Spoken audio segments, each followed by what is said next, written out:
Here's some psychology you didn't ask for. Your brain's favorite hobby isn't actually thinking, it's assuming. Like when you see somebody blink weird in your direction, and then your inner narrator says, "Oh, well, they must hate me. Their dog hates me. Hell, even their ancestors probably hate me." Relax there, Sherlock Holmes. They just had an eyelash in their eye. Welcome to the Shift Show.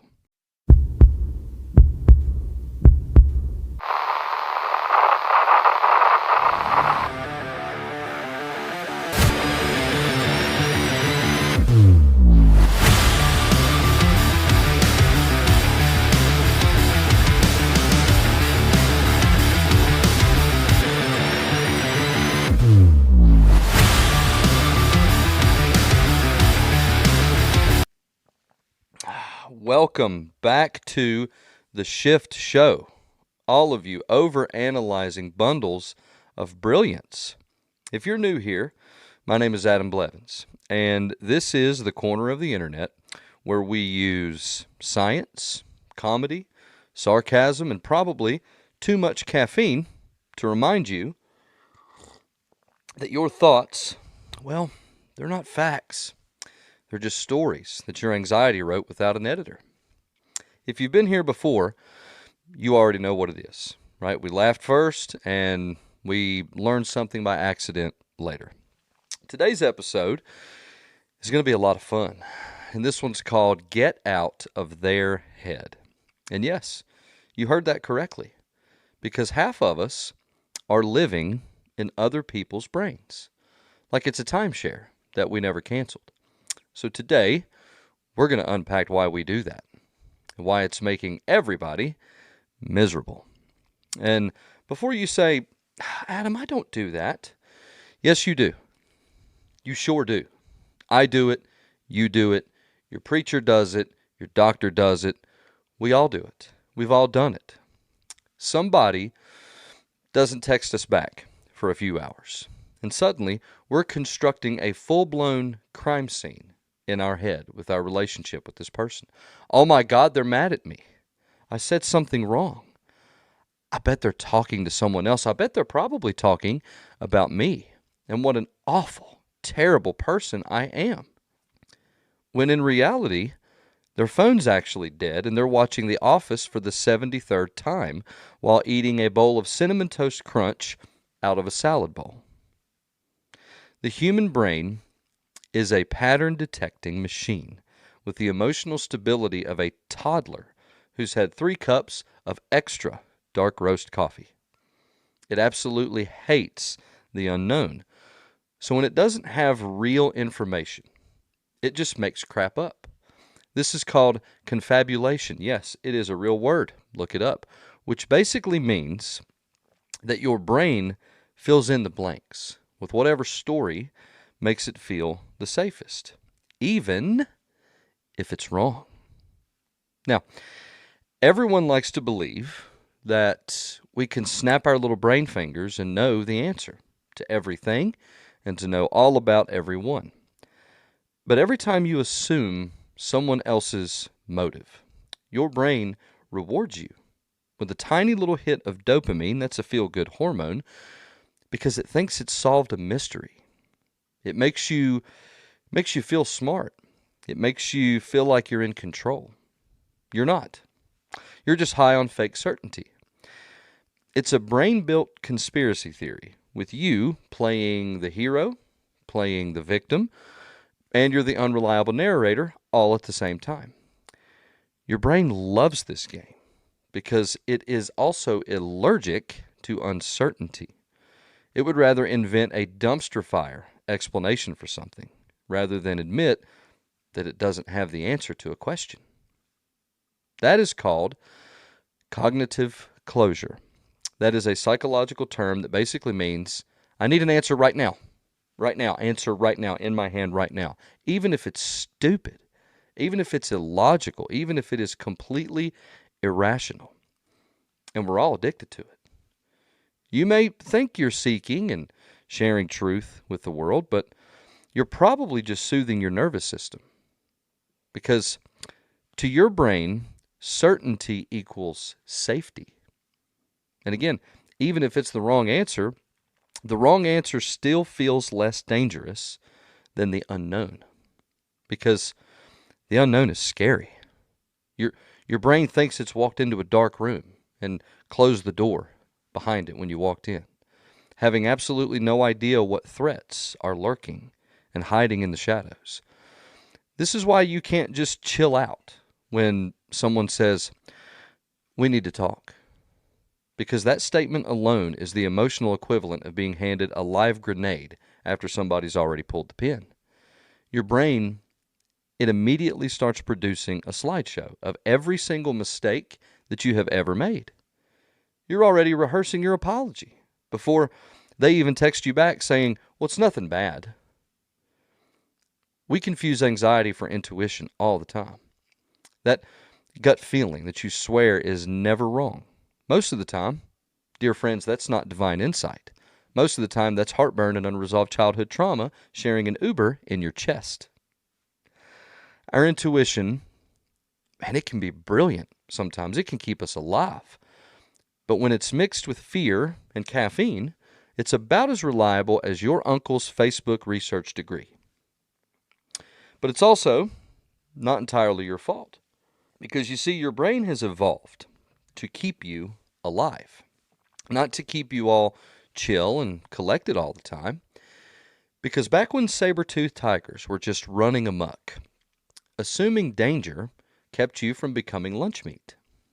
Fast forward a few thousand years. Sorry, the smoke from this incense just scared the shit out of me. We fast forward a few thousand years, and that same survival wiring in your brain, it's still firing off, just as it was back then. Only now, the tiger is your boss's tone in an email. Or when your spouse says, "Well, I just think it's funny how." So congratulations. You, just like me and just like everyone else, are biologically designed to overreact to punctuation. Here's the sciencey bit behind it, but in decently plain English.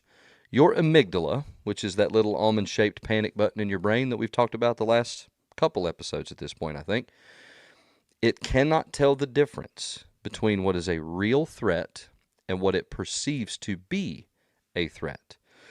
So when your friend takes too long to respond to you, your body reacts like it's being hunted by a pack of wolves. Your heart races. Your muscles, they tense up. Your palms get sweaty, and your brain goes, "Well, I guess we die now." Meanwhile, your prefrontal cortex, which is that logical part of your brain that's trying to calm you down, supposed to calm you down, it's trying to get a word in edgewise, like that one sober friend who's trying to break up a bar fight. But it's too late when you get to that point, because your emotions have already pressed the big red button. That's why you can know that you're overreacting to something and still feel like you're in danger. Biology's a douchebag sometimes. And because your brain can't stand that mismatch between I'm safe and I feel like I'm dying, it starts looking for proof to justify the panic that it feels. That's when you start detective scrolling, right? That's when you start rereading your text messages. That's when you start replaying entire conversations, overanalyzing somebody's tone. You're not searching for the answers that you think you are. You are hunting down emotional receipts that match the anxiety that you feel inside of your body. That is called confirmation bias. That's when your brain cherry picks whatever evidence agrees with the story that it already believes, even if the story is complete nonsense. That's why arguments get so weird, because you stop listening to understand and you start listening to win. You twist every word into a weapon until the other person looks guilty for something that they didn't even actually say. So again, congratulations. You've become a courtroom drama that's written, directed, and narrated by your fight or flight response. And the worst part is, you don't even feel like you're going crazy. You just feel certain about whatever it is. Certainty is one of the most addictive feelings in the human experience, because it tricks your nervous system into thinking that it's safe.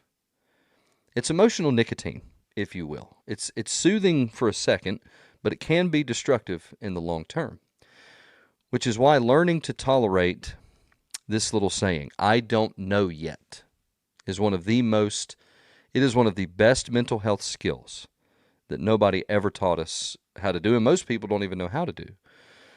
Because let's just think about that phrase for a second. I don't know yet. That might as well be foreign language to our little human egos, because we treat uncertainty like it's contagious. Think about it. Someone says, "I'm not sure," and half the room breaks out in hives, because not knowing something, well, that makes us feel powerless. And powerlessness, well, that makes us feel unsafe. And the irony is that we're already powerless. Half the time, we just prefer the illusion that we aren't. Our brain is addicted to stories that make us feel like we are in control.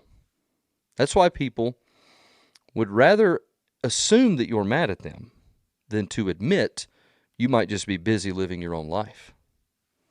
Control is comforting, even if it's delusional. We don't actually want truth. We want relief. We want the version of reality that makes our nervous system exhale instead of holding its breath like it's become accustomed to. It's also why gossip and drama, they feel so good and so emotionally yummy in our little tiny brains. It's not always malicious. Sometimes it is collective anxiety regulation, if you will. We get together, we swap our little assumptions like they're baseball cards, and boom, we have instant connection through shared certainty. It's tribal storytelling disguised as a casual conversation. We build a temporary sense of belonging by all agreeing on the same made-up bullcrap. Not convinced yet? Okay. How about this? You ever been in a group text where someone says, "Did you hear what happened?" Instantly, everyone's typing like their little thumbs are on fire. There's 10 of the little 3-dot things going crazy where somebody's typing. Nobody even knows the details yet. But suddenly, everyone's heart rate syncs up like we all connected to the emotional Wi-Fi at the exact same time. And the story doesn't even have to be true. It just has to make sense to all of us together. It's a modern campfire. Only instead of roasting marshmallows, most of the time we're roasting people. And that's a big problem because we've mistaken knowing about people for knowing people. You understand what I'm saying? You can memorize someone's favorite color, their Starbucks order, their childhood trauma, and still not have a clue who that person actually is. Because knowing facts doesn't equal connection. That's data collection. And we've turned relationships into FBI-like files in our little brain. We scroll through someone's social media feed like we're CSI analysts searching for emotional evidence. "Oh, she liked that guy's photo from 2018. I'll bet she's cheating on her husband." Or maybe she just double-tapped the screen by accident while stalking the guy's cat. Or he might be her distant cousin. Who knows? But we assume. Right? We assume what we assume anyways. Psychologists call that the illusion of transparency, or the false belief that we can read people's internal status just by looking at them. Once, for 5 seconds. Spoiler alert, you can't. Half the people that you think are mad at you, they just have resting biatch face, and the other half they're probably just constipated, if we're being honest, but we get stuck in our little heads. We assume that we are all experts on human behavior because we've watched Criminal Minds and had one bad relationship. But your ex lying to you doesn't mean that you're suddenly a lie detector, okay? It just means that you may have dated a jerk. But that's what happens when hurt people start moonlighting as mind readers. We start to mistake pattern recognition for psychic ability sometimes. But the truth is, your brain's not analyzing people, okay? It's protecting you from pain. You can be as uncomfortable with that as you want. Every assumption that you make about somebody else, is really your nervous system running a preemptive safety check, if you will. Well, let's just assume that they'll disappoint me now, so it doesn't hurt as bad later when they actually do. It's a cute idea, but it's a terrible strategy. Because when you think about it, you can't outguess heartbreak. You just experience it twice, once in real life and once in your imagination. Listen back to that if you need to. This is what therapists call projection. You're not actually seeing people for who they are. You're seeing them through the dirty windshield of your own unresolved crap. If someone ghosts you, you decide it's because you're an unlovable person, not because they're currently emotionally unavailable and allergic to their own accountability. If your coworker's quiet, you think it's because you said something wrong, not because they're silently fighting the urge to quit their job for the 4th time this week. Right? We take everything personally because the brain's first language is self-reference. It filters the entire world through you and your eyes, and it's exhausting. You end up carrying a mental guest list around full of people who didn't RSVP to your anxiety. You can't enjoy silence because you assume it's judgment. You can't handle neutrality because you mistake it for rejection. And God forbid someone is actually upset with you because your brain throws a parade. See? Ha! I told you. I knew it. Told you so. Validation, baby. Here's the science behind that mental misery. Social rejection activates the exact same part of your brain as physical pain does. Literally. MRI studies show that being excluded from something or being criticized for something lights up the anterior cingulate cortex, which is the same region of your brain that reacts when you stub your toe or if you burn your tongue. It's the same thing. That's why they didn't invite me can hurt just as much as I stepped on a Lego. Your nervous system, it doesn't know the difference between the two. But rather than feeling that pain, we try to outthink it. We try to rationalize with it. We overanalyze it. And we catastrophize things until we've turned emotional paper cuts into psychological bullet wounds. And then we walk around wondering why we're bleeding from every assumption that we've ever made. And it's not just in relationships. Hell, we do it with strangers. The person who cuts you off in traffic, they're not a demon. I have to tell myself that every day. They're not a demon. They might just have diarrhea. The cashier who didn't smile at you isn't judging your groceries. They've just been standing for 7 hours wondering why humans invented currency. Everyone's fighting their own invisible war behind their eyes. But our egos just love to make it about us. Because if it's about us, we get to feel important. Even in our own suffering. But again, we don't want truth. We want narrative. And the more emotional we are, the more dramatic that narrative becomes. You're not just tired, you're failing at life. Your friend didn't forget to text you back. They've outgrown you. The human brain can turn a mild inconvenience into a Greek tragedy before your morning coffee gets cold. And the worst part of it is, we don't even realize we're doing it because it feels real. The emotional brain doesn't run fact checks. It runs vibe checks. And once the vibes are off, logic doesn't stand a chance. Your prefrontal cortex might as well be in the background. That's why you can have a full-blown argument with somebody entirely inside your head. You're shampooing your head in the shower, living your best imaginary life. And suddenly you're yelling, oh yeah? Oh yeah, well maybe you're the problem, Karen. Again, sorry, Karen. So I got something against y'all these last 2 weeks. Congratulations. You've just had a fight with a person who's not even in the room. That mental rehearsal of conflict, it's called anticipatory anxiety. Your brain's trying to prepare you for a threat that may or may not even exist. It's a self-defense mechanism that refuses to take a day off. Instead of protecting you, it traps you in an endless dress rehearsal for conversations that never actually happen.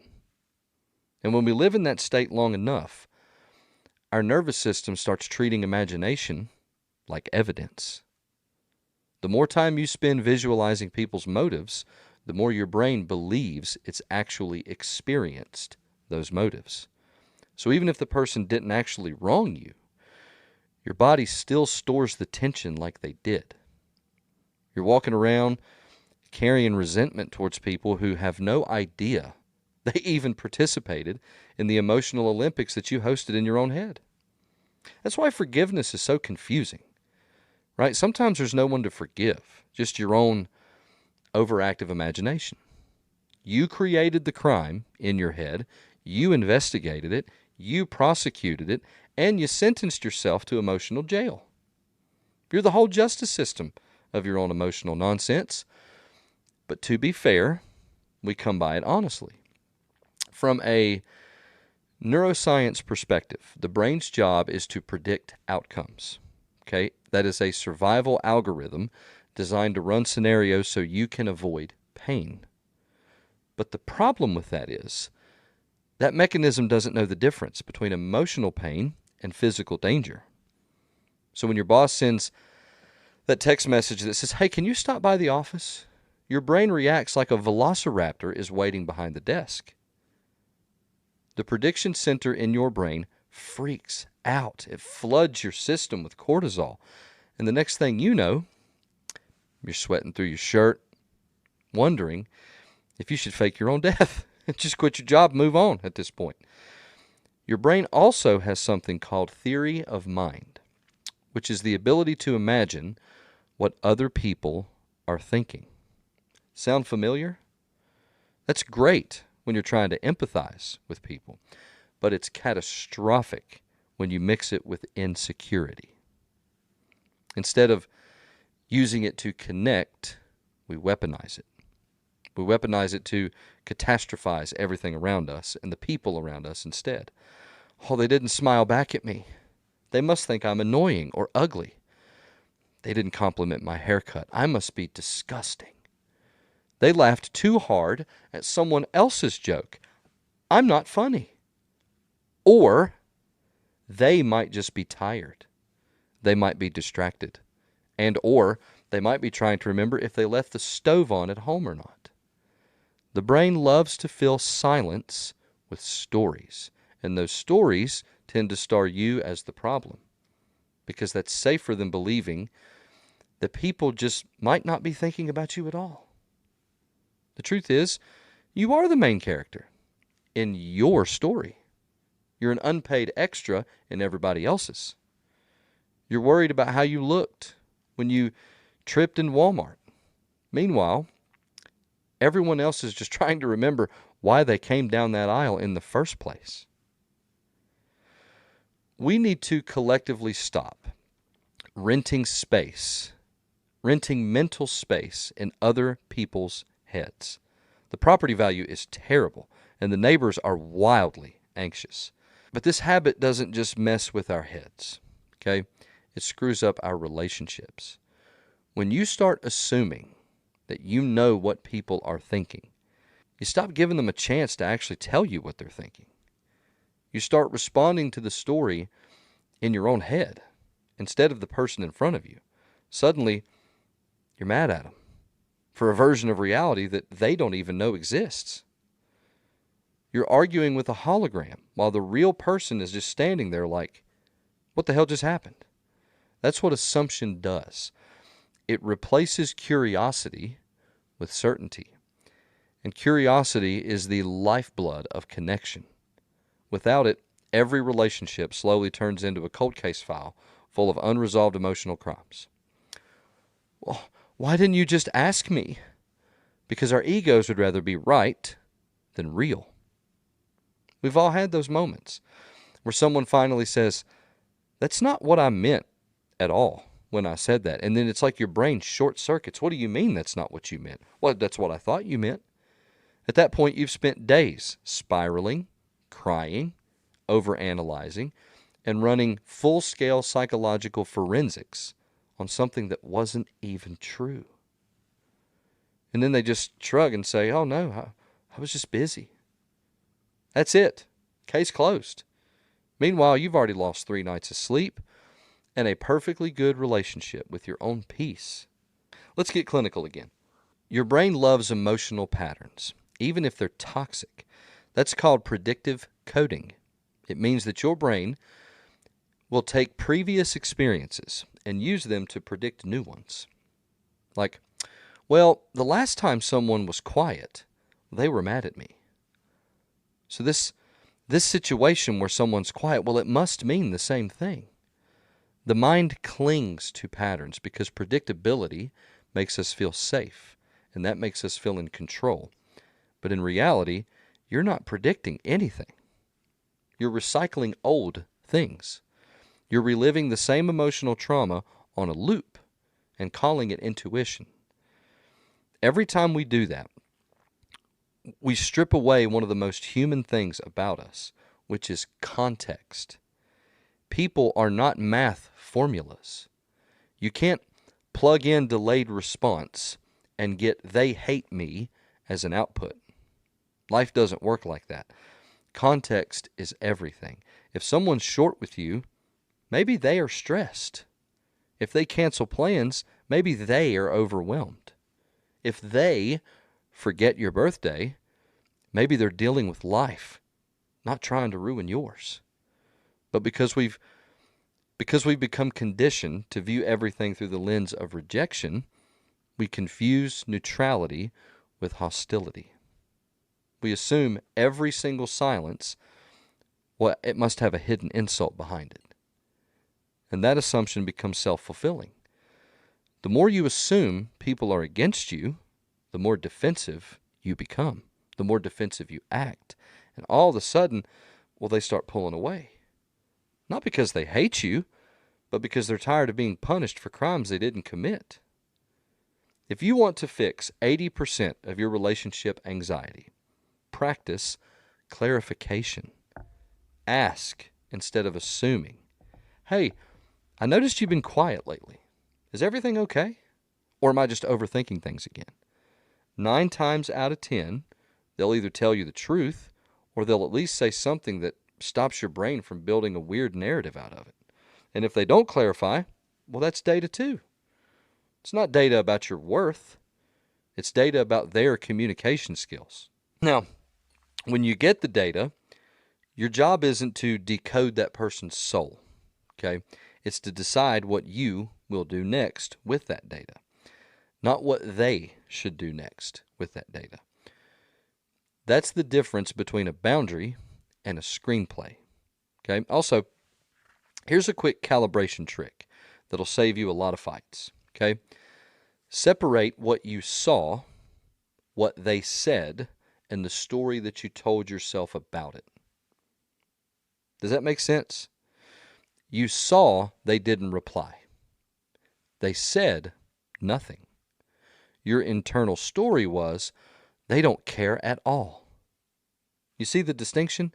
Those are 3 different things, but people get punished for the third one all the time. Here's where it happens at your job. Your coworker, they only write K on a big proposal idea of yours, and suddenly you're updating your frickin' resume. You're ready to leave because somebody didn't validate you the way that you thought you should be in that moment because you were reading cues that weren't there. Just breathe. Ask for clarity like a normal, intelligent mammal. Do you like the idea or not? Do you have any ideas that you could add to it to make it better? Boom! 90% of office angst is solved without a single team-building exercise. And for all the fixers in the back of the room, yes, you, the emotional EMTs out there sprinting towards every frown with an empathy stretcher. Take this from me, and if any of you know me, this is going to make a lot of sense. A lot of helping is anxiety trying to control the environment. You don't actually have to treat other people's discomfort like a kitchen fire. Sometimes silence needs to be awkward. Let them finish loading. If they want input, they'll ask for it. If they don't, you just saved yourself a gallon of emotional gasoline. So here's a quick field test for everybody else. When you catch yourself narrating someone else's motives, ask a question. What did you mean by that? Or, are we okay? Pick your favorite human sentence and just try it. If anything else, it'll get you out of your head, and you'll get an answer, right? If they do answer, now you got reality. If they dodge your question, you still got reality. You still got information.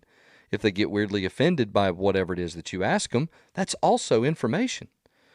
Either way, your nervous system can stand down now, because now you're dealing with information. You're dealing with some facts instead of fan fiction that you wrote in your head all day. Does that make sense? Because remember, your brain, it's going to pitch you a wildly entertaining story because stories reduce stress. It's not malicious on your brain's part. It's a protective mechanism that it has learned and formulated over the years to keep you safe. Thank it for its service. And then go verify what you need to. Verifying things, it keeps us from vilifying people. Now, let's talk about your body for a second, because your body is the DJ behind the booth that's spinning up all the chaos. When your heart rate spikes, your tolerance for uncertainty drops through the floor. That's why, in the moment, everything feels personal, right? Think about this. When you're hungry, everything feels personal, right? When you're exhausted, when you're overstimulated, you're not actually more psychic at midnight. You're just fresh out of serotonin and dignity at that point. Eat real food. Sleep like you mean it. Move your body enough that your stress hormones have somewhere to go, besides the group chat where everyone pisses each other off every 5 seconds. Also, give people the dignity of newness. That sounds weird, doesn't it? But if you think about it, if you've already decided who someone is, they'll never get to surprise you. And if you never let people surprise you, you're not in a relationship. You're in a rerun.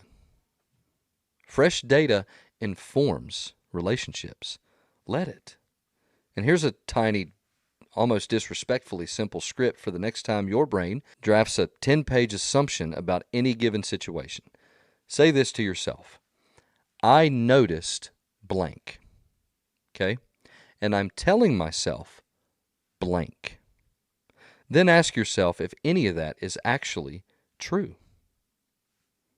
That single line can end more imaginary wars in your head than your therapist can, because you're giving your logical brain a chance to enter the conversation that your emotional brain has been pushing it out of. Now let's zoom out a little bit.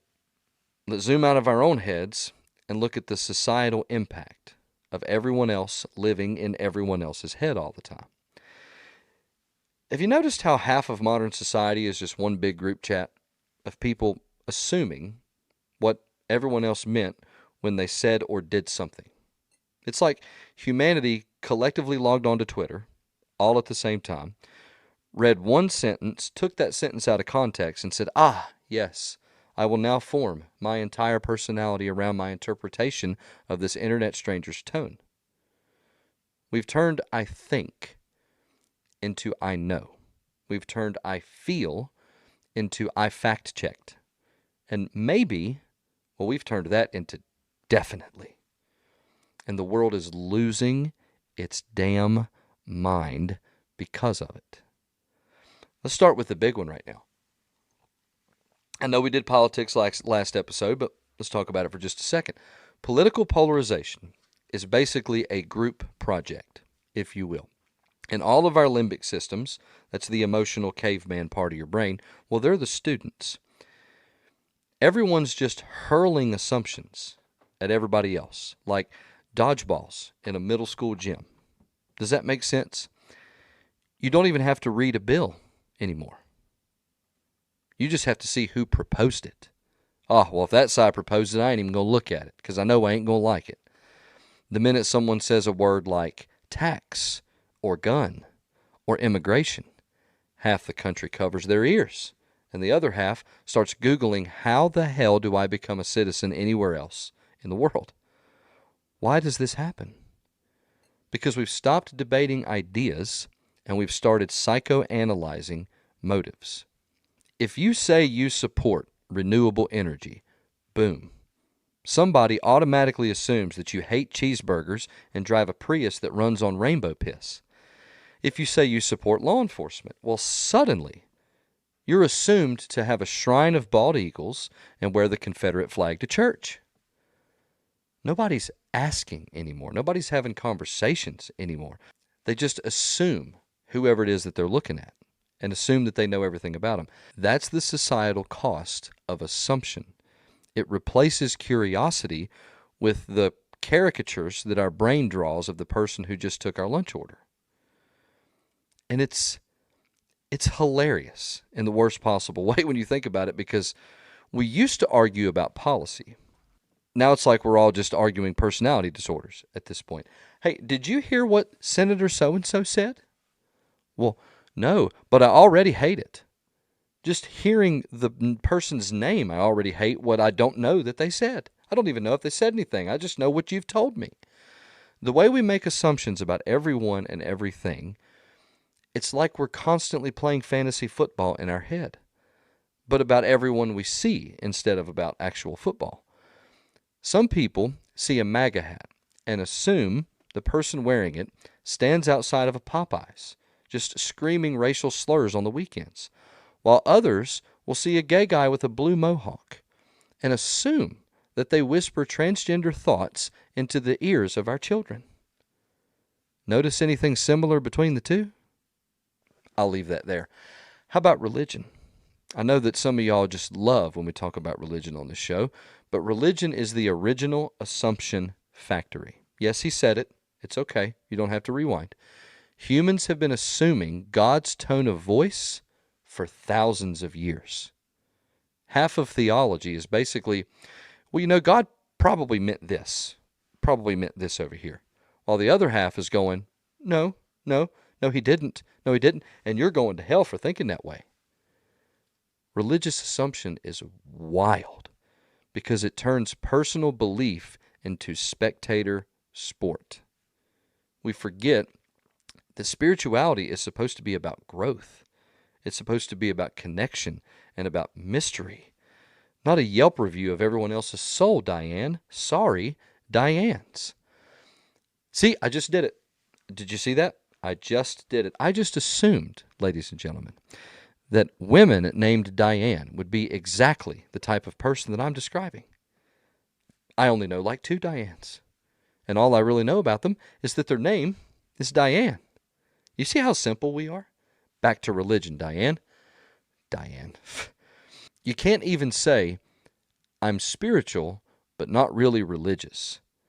Because someone is going to immediately assume that you burn sage and talk to crystal witches.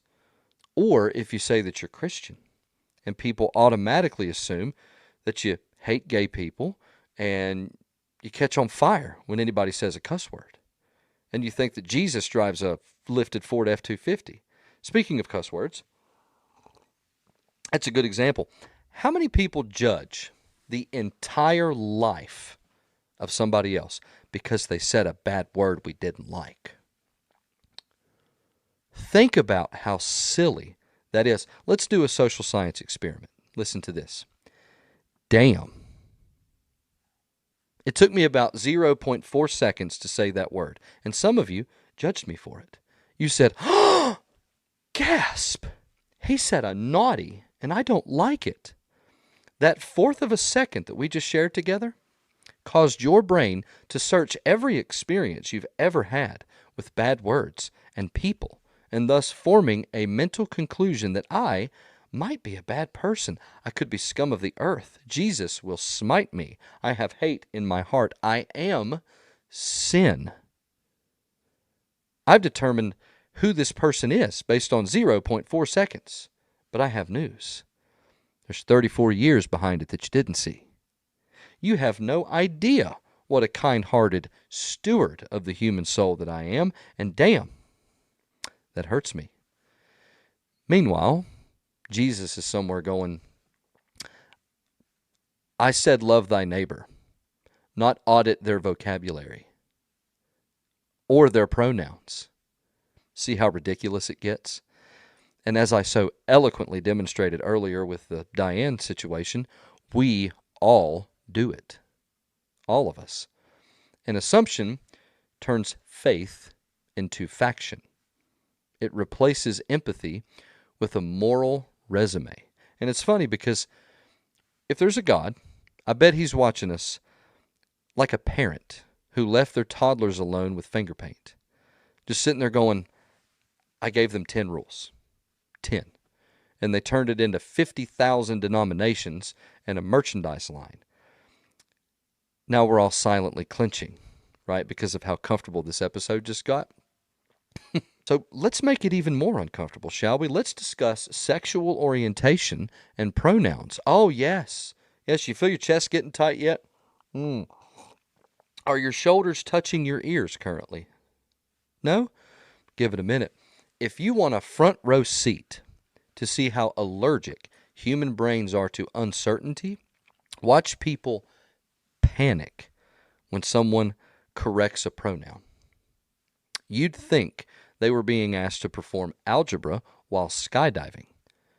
It's not really that big a deal in the grand scheme of things, right?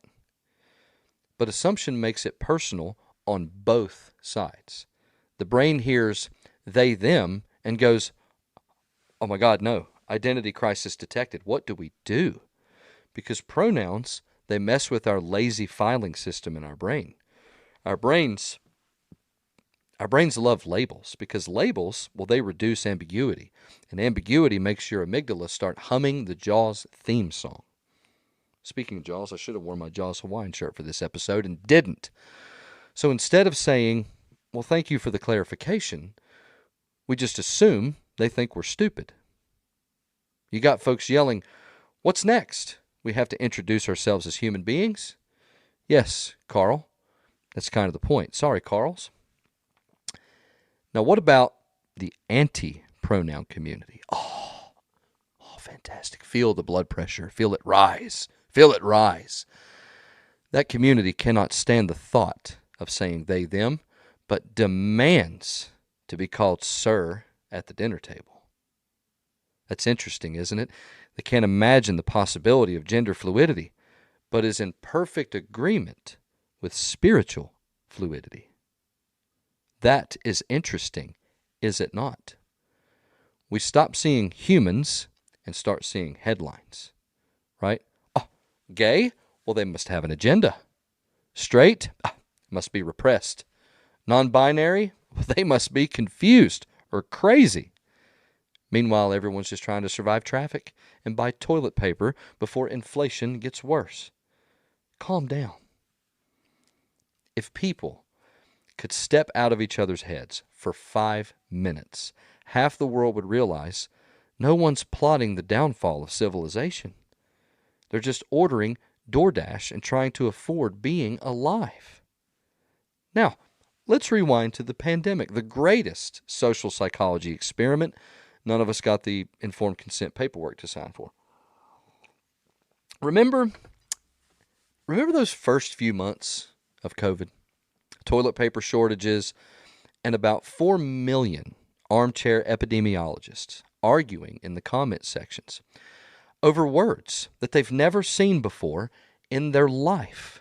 It was the golden age of assumption. Here's how we know this.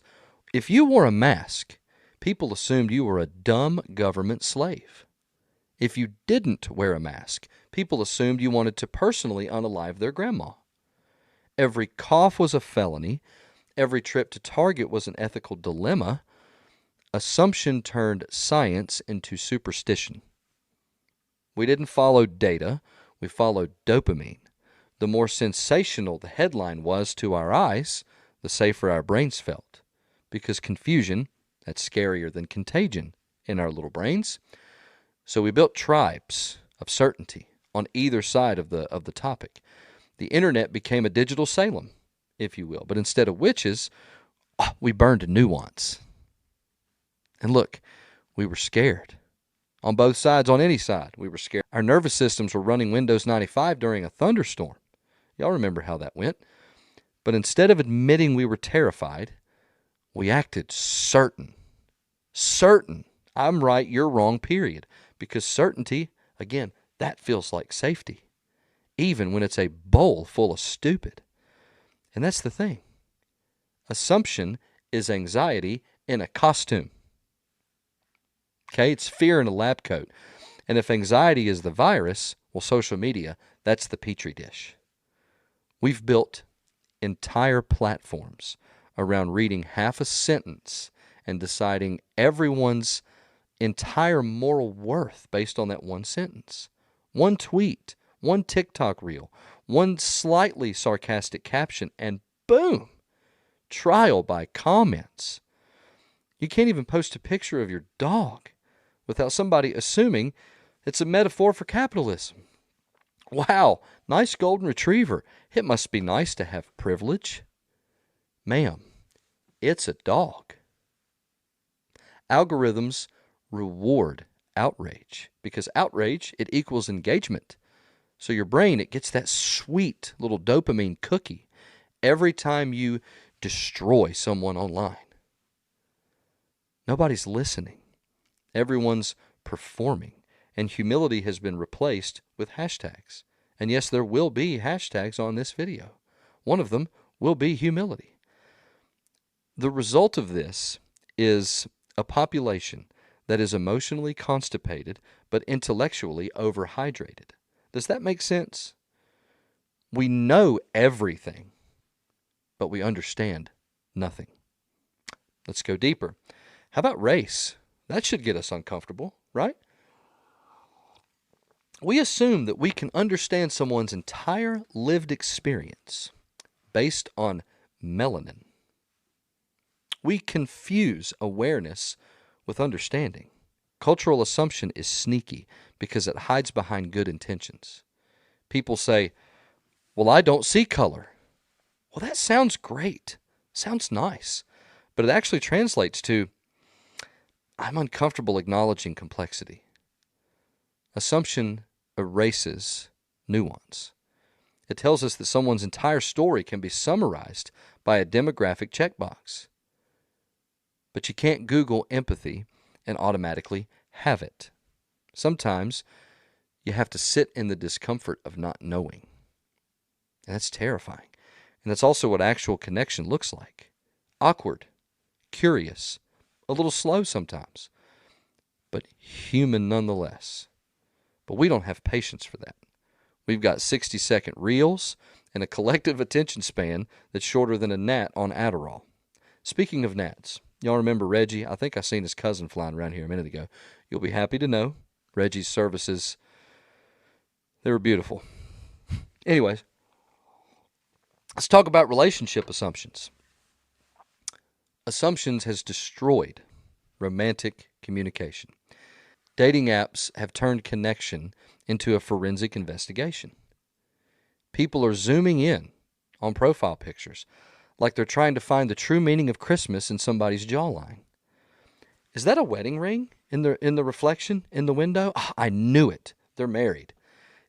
Is that a cat? Is that a doorframe plant? Oh, they must be a feminist. We text stalk each other, overanalyze punctuation, and interpret. We even interpret emojis like they're coded CIA messages. If you send hey with no emojis or no exclamation point, you cold-hearted Jezebel. Add a period to it, now it's aggressive. If you had a heart to it, well, now you're being love-bombed. Add nothing to it, now it's ghosting. And now that person is going to think that you forgot they're alive when they actually texted you in the middle of a back-arching poop, and you just forgot to text them back. If you're not uncomfortable yet, you found your place. We're no longer dating humans. We're dating our own insecurities. Half of modern heartbreak is self-inflicted fiction. Here's what I mean. Here's the comedy behind this. Your brain doesn't care about truth. It cares about closure. Okay? That's why feeling ghosted hurts so badly, because you don't get that narrative completion when you've been ghosted. Your brain's like, wait a minute, the season ended without a finale? A cliffhanger? I'll realistically die if I don't discover the ending of this story that has consumed my existence in this moment. So we fill in the blanks. And we fill in the blanks with whatever hurts the least, or whatever makes us feel powerful in that moment. Oh, they must be intimidated by me. Sure, Brad. Sorry, Brads. Or maybe they're just tired of your attitude. Oh, sorry. I just did it again. Sorry, Brads. See? Assumption. We've even industrialized assumption. Because if you think about it, assumption is literally profitable. You can make money off of assumption. Outrage clicks pay better than calm conversation. Cable news and social media, they both figured out that a long time ago. They both figured out that nuance doesn't sell deodorant. So we're constantly being fed emotional junk food, hot takes, half-truths, and psychologically processed cheese. Okay? The scarier or angrier the content, the more your nervous system perks up like a meerkat.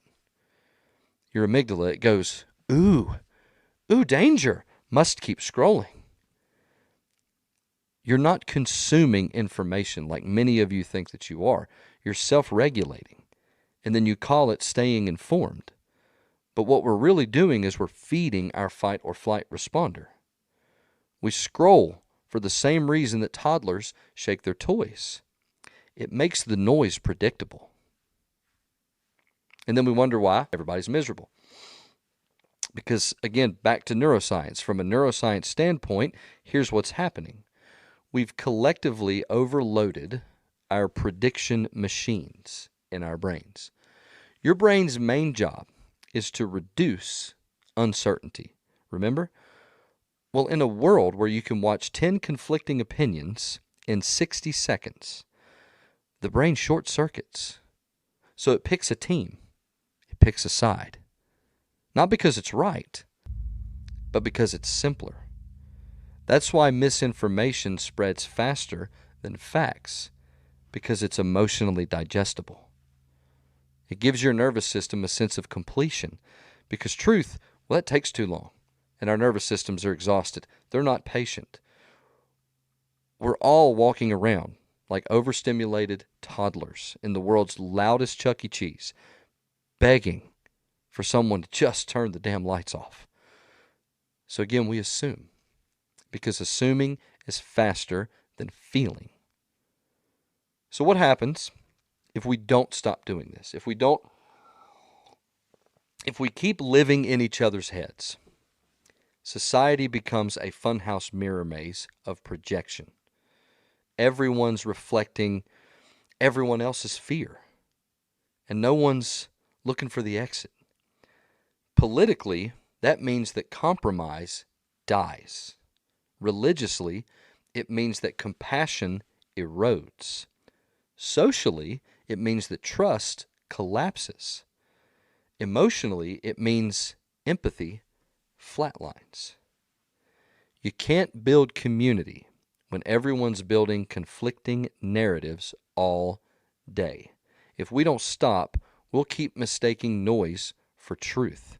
We'll keep mistaking drama for depth, and we'll keep mistaking opinion for identity. We will raise an entire generation of people who are more fluent in outrage than in understanding, even though we've already done that a couple of times up to this point.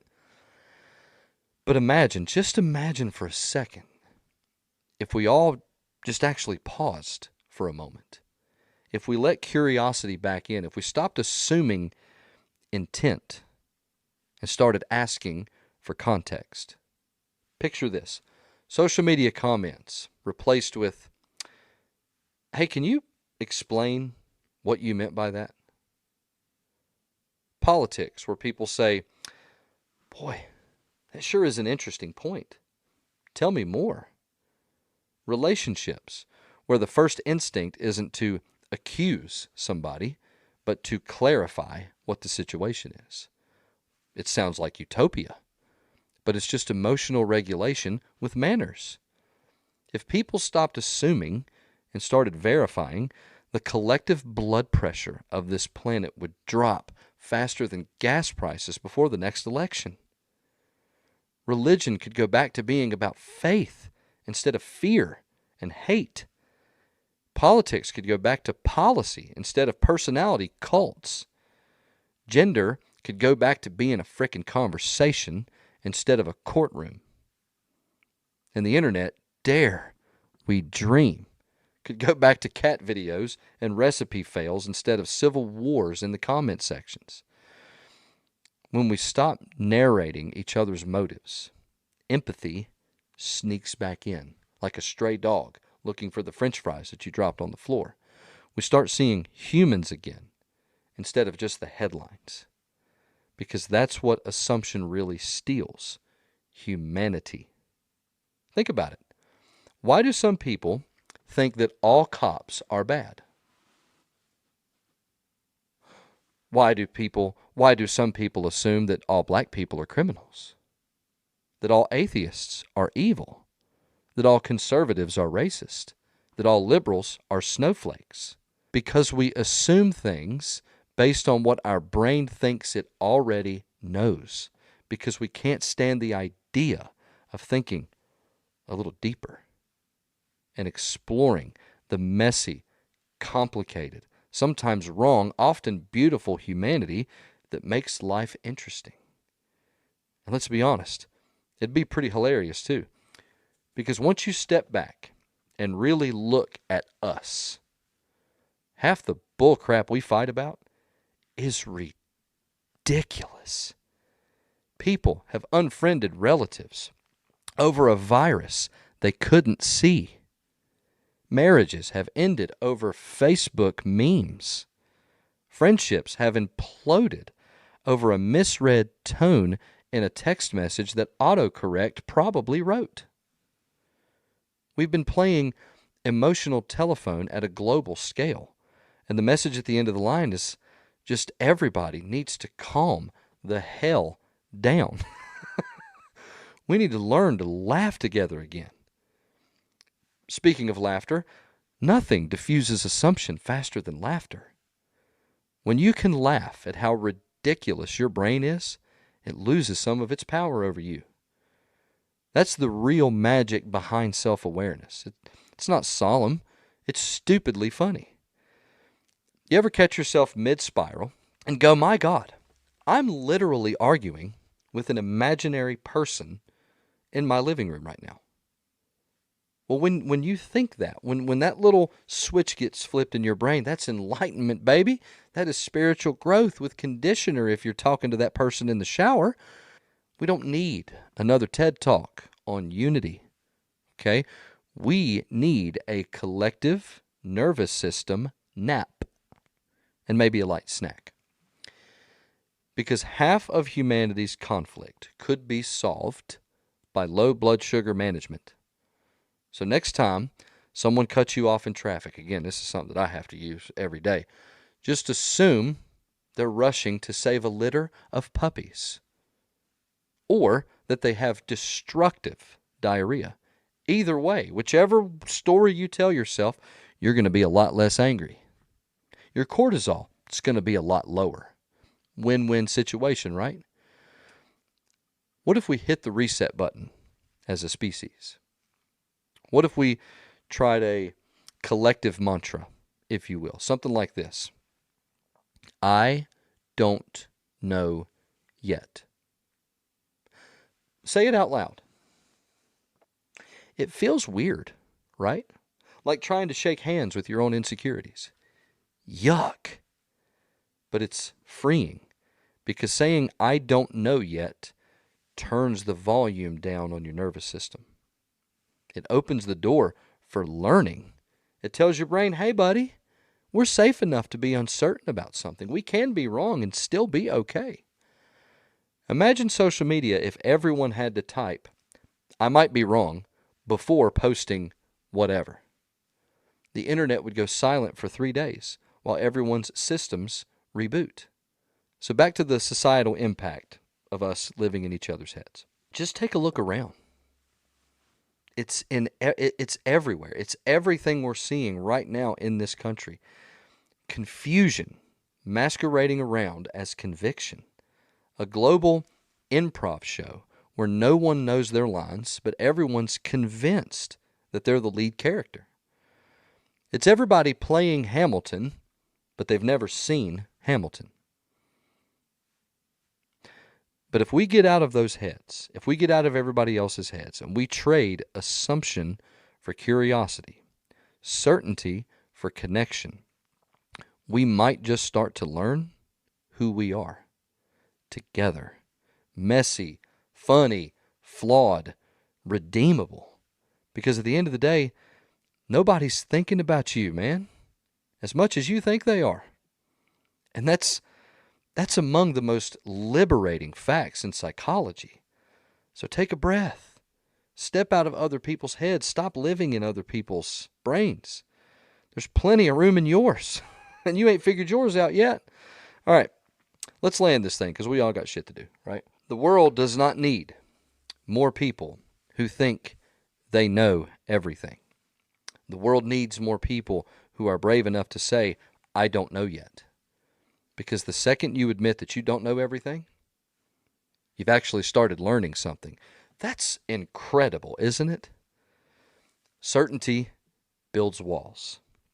Curiosity builds bridges. And right now, humanity's out here building emotional prisons and wondering why no one visits anymore. But imagine this, a world where people paused before reacting to stuff. Where every, what did you mean by that, replaced 1,000 angry assumptions in our head. Where we stopped scrolling for things to be offended by and started scrolling for things to understand. A world where we actually listened more than we lectured, laughed more than we labeled, and God forbid, asked questions without already knowing the answers. If that sounds impossible, it's not. It literally requires one thing, humility. The kind that says, I could be wrong, and actually mean it. The kind that realizes other people's stories, they don't have to fit inside your outline to be real. The kind that knows you can disagree without demolition. And maybe that's what getting out of each other's head actually means. Stepping back far enough to see that nobody's the villain in their own story. We're all just trying to make sense of this dumpster fire called existence while our brain plays guess who with everyone else's intentions.